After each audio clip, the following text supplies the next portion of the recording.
What does it mean to be compatible with another personality type, and how can you find the right match? Let's get into it. When it comes to compatibility, many people assume that the most compatible types for you are your own type or a type that's very similar to your own because you're going to share a lot of the same values and perspectives. And while this does make some sense to some degree, it doesn't really make any sense when it comes to compatibility. And when it comes to pure nature, you actually have a bit of an opposites attract feature where you want to find someone who has a lot of complementary features. But when it comes to nurture, on the other hand, it can be great to find someone who has a lot of similarities to you. And in this video, we're going to talk about a bit of both, a bit of nature and nurture. And for this video, nature will concern your personality type, your cognitive functions, your interaction style, temperaments, the things that have to do with the MBTI 16 types. But when it comes to nurture, we'll talk a bit about how your life has affected your type, your personal experiences, your growth, your maturity, and how that interacts with another person.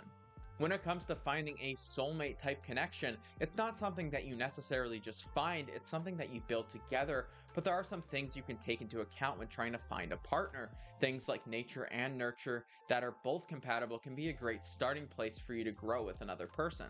And when it comes to instant compatibility, the first thing that people often notice are interaction styles, things like extrovert versus introvert, direct or informative. And this can be very noticeable in conversation if you're on a first date or if you're meeting someone for the first time. If you're an introverted type and you like to take a back seat in conversations, having someone bring up topics, take the lead, initiate different points, talk about themselves more, that can be really helpful when it comes to the flow of conversation. And if you're an extrovert and you love to talk a lot and dictate the flow of conversation and where it's going, you'll appreciate someone that can stay on topic, stay focused on what you're talking about, and listen to you. Same thing for the other parts of interaction styles. If you're a direct type and you're straight to the point, you're short of speech, it's nice to have someone that can fill in the gaps and talk, share things more, give a bit more information. And if you're an informative type, it's nice when someone's direct, straight to the point, and they can really get to the meat of the issue. These complementary features can interact with a lot of the compatible types, as one will be an extrovert, or one may be an introvert, one might be informative, one might be direct, and this is one of the initial things that you'll notice. While it isn't the most important thing when it comes to a long-term relationship, this is one thing you'll interact with when it comes to other people. Another thing that can be very noticeable is general disposition or temperament.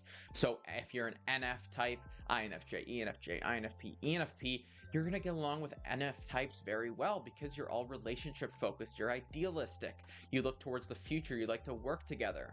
And if you're an NT type, you might get along really well with other NT types because you're going to have that knowledge first disposition. You're going to care about things like career, being independent, what you're building upon, knowledge, truth, learning. And for SJs and SPs, their most compatible pairs are often actually on the other side of the aisle. SPs like SJs because they're very stable and they balance them out, whereas SJs like SPs as they can be very fiery, creative, and make decisions. However, they can find solace within people with the same temperament as well. SPs might appreciate other SPs as they can build things together, create together, do things that are very physical and in the real world. Whereas SJs may like other SJs, very stable, loyal, traditional, and they can remember things very well from the past. These temperaments can be one of the first things you notice when it comes to the disposition of the person that you're getting to know. And once again, this is not a be-all end-all trait, it's just one of the features of compatibility. So let's talk quickly about cognitive function compatibility now. FE versus FI, TI versus TE, SI and SE, and NI and NE. These functions are compatible with the opposing function. They're complementary to each other. What helps one helps the other, and this is great for relationships. If you're a FI user and you care a lot about your feelings, your morals, your principle, you're going to appreciate an FE user who's very caring, kind, and supportive of emotion. And if you're an FE user and you love to help and contribute to other people, you're going to appreciate the recognition and gratitude that comes from an introverted feeling user. This works very similarly for the thinking functions. Introverted thinkers will love to think things through, have ideas, be very logically consistent, and TE users will respond in kind as they love to listen to the logic of others and kind of adapt their beliefs around that. Whereas TE users look for people who are respectful and thoughtful and honest, and TI users love to be respectful, thoughtful, and honest to others. This can work out great in compatibility as these judging functions complement each other. Now, when it comes to the perceiving functions, introverted intuition is paving its own path. They're decisive and independent, and extroverted intuition is flexible and it's able to understand and predict where people might go. And an extroverted intuition user likes to understand the choices other people make, predict the futures they're going to go down and gain desirability. And an introverted intuition user, they make choices, they have desire, and they know the path they're going down. This makes it very easy for these personality types to make decisions together. And when it comes to the sensing functions, introverted sensing, they want comfort, they want safety, they want a good experience. And extroverted sensing loves to give comfort, it loves to give safety, it loves to provide a good experience. And extroverted sensing in kind looks for loyalty and for other people to remember them fondly. And introverted sensors like to give loyalty and they remember people very well. With all of these functions, you can see that what one side is getting, they're also giving, and it can work very well in a relationship.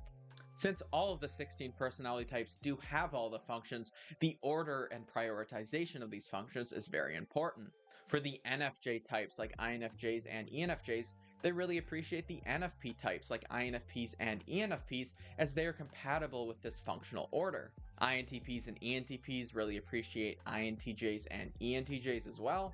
ISTPs and ESTPs like ISTJs and ESTJs, ISFJs and ESFJs really like ISFPs and ESFPs. As you can see, having the complementary cognitive functions in a very similar order is one of the main foundations for compatibility. When it comes to the decisions you make with your partner, the compatibility between introverted intuition and extroverted intuition are very important, as you can come to consensus about what you want to do. When it comes to your feelings, the feeling compatibility is important, as you can empathize and sympathize with each other on a similar level and have a lot of shared values. When it comes to the thinking functions, analysis, logic, learning, listening, it's very important that there's compatibility as you and your partner can understand what you both believe is true on a high level. And when it comes to the sensing functions, loyalty, trust, memory, it's important to have an agreement on how these things should be expressed. Or what's more important, find somebody you can get along with on a nature and nurture basis and grow to become a soulmate.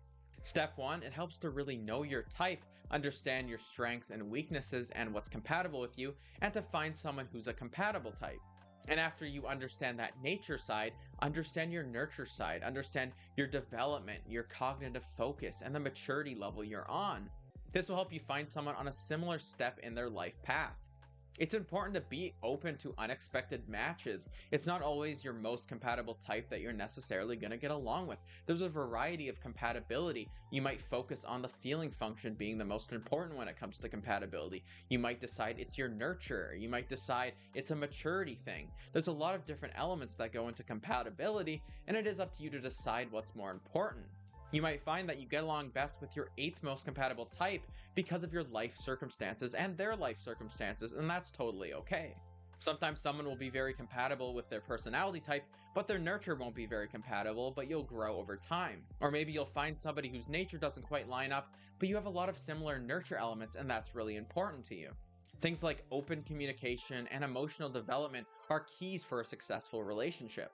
And don't forget the 4 keys to developing your own personality type: responsibility, humility, maturity, and selflessness.